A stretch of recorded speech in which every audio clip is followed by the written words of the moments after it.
Bayangkan Los Angeles malam itu. Apartemen kecil bau lapuk. Remaja 17 tahun mencuci piring di bak mandi karena nggak punya wastafel, bahkan dapur. Namanya Tony Robbins. Saat itu, dia cuma punya satu piring, satu celana, dan satu tekad. Kalau bisa keluar dari lubang ini, dia bakal bawa 1 juta orang naik barang. Sekarang, 46 tahun kemudian, dia naik panggung dengan tarif $1 juta per jam. Punya 800 karyawan, dan udah menyentuh lebih dari 50 juta orang di 195 negara. Gimana dia sampai sini? Kita intip lembar demi lembar catatannya. Sebelum kita bongkar rahasianya, pastiin kamu udah tekan tombol subscribe dan nyalain loncengnya, biar kamu jadi orang pertama yang dapat cerita-cerita pengubah hidup kayak gini.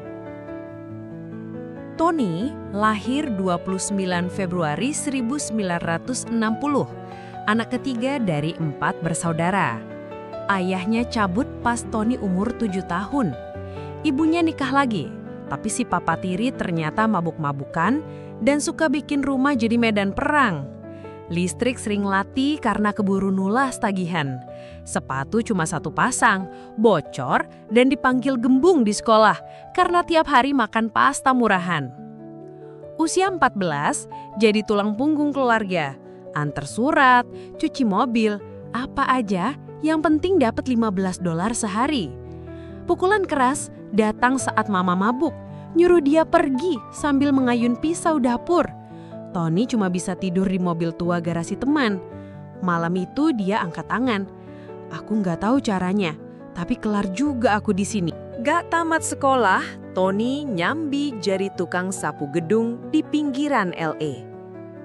Tiap malam turun naik 11 lantai, kantong sampah di tangan, pel di pundak. Gaji $40 seminggu buat roti, sosis murah, plus 1 kardus bir, biar cepat bobok di mobil. Kadang makan cuma sekali sehari. Musim dingin, mesin mobil nyala semalaman, tapi tetap menggigil. Rasanya hidupnya lebih rendah dari lantai yang dia sapu. Berat 120 kg, perasaan kayak di penjara di tubuh sendiri. Suatu pagi, ketika sapu lompat, Tony nemu brosur Cara Merancang Kehidupan Luar Biasa oleh Jim Rohn. Harga tiket $35, hampir setengah gaji seminggu. Sapunya diemin, matanya nempel di brosur. Kalau gini-gini terus, mati juga aku di garasi ini. Beli tiket, datang ke hotel kecil downtown. Jim Rohn cuma nyampein 1 kalimat. Kalau nggak suka hasilnya, ubah standar lo.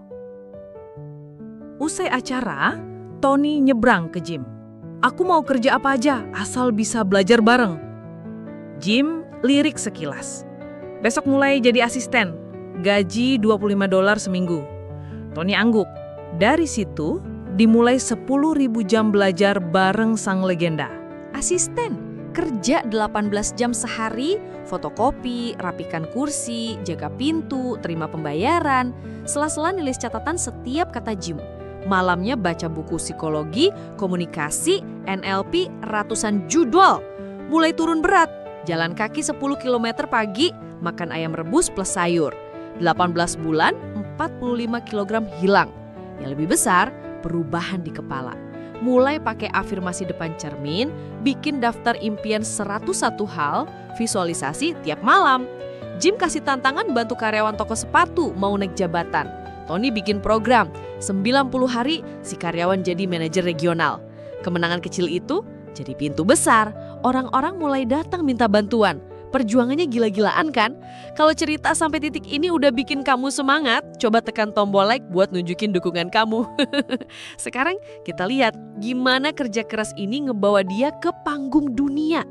Umur 20, seminar perdana, 7 orang di ruang kelas SD, tiket $5. Topiknya ubah keyakinan jadi hasil nyata. Nggak ada mic, cuma papan tulis usang. Usai acara, 3 peserta nangis. Salah satunya bilang, "Kamu bikin aku percaya lagi." Tony tahu dia nemukan panggilan. 3 tahun berikutnya, panggungnya dari LA ke New York. Dia bahkan belajar jalan di atas bara api 650 derajat. Bukti bahwa batasan itu ilusi. Honor naik drastis dari 50, 500, 5.000 hingga 50.000 dolar per acara.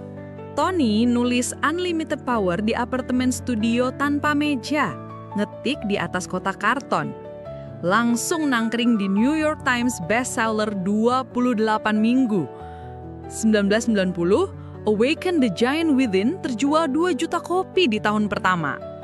1991, ciptain Unleash the Power Within, seminar 3 hari, tiket mulai $999, habis dalam 30 menit. Forbes nyebut dia pelatih pribadi termahal dunia, kekayaan bersih $480 juta. Janji lama tetap diingat. Anthony Robbins Foundation sudah bagi 500 juta hidangan dan beasiswa untuk 2.000 yatim piatu. Tony suka bilang, perubahan nyata mulai saat kata seharusnya diganti harus. Bukan seharusnya aku keluar dari utang, tapi aku harus keluar hari ini juga. Selanjutnya, satu keputusan bisa muter balikin hidup. Waktu Tony putusin beli tiket seminar, semuanya berubah 180 derajat. Terakhir, dia percaya kebahagiaan ada di progres. Jangan nunggu kaya baru bahagia, nikmati tiap langkah maju. Dia ukur harinya bukan dari uang, tapi dari berapa nyawa yang sempat dia sentuh. Dari tukang sapu yang nyuci piring di bak mandi, Tony Robbins nunjukin bahwa masa lalu bukan penjara, cuma halaman belakang rumah yang udah ditinggal. Satu keputusan bisa nulis ulang cerita.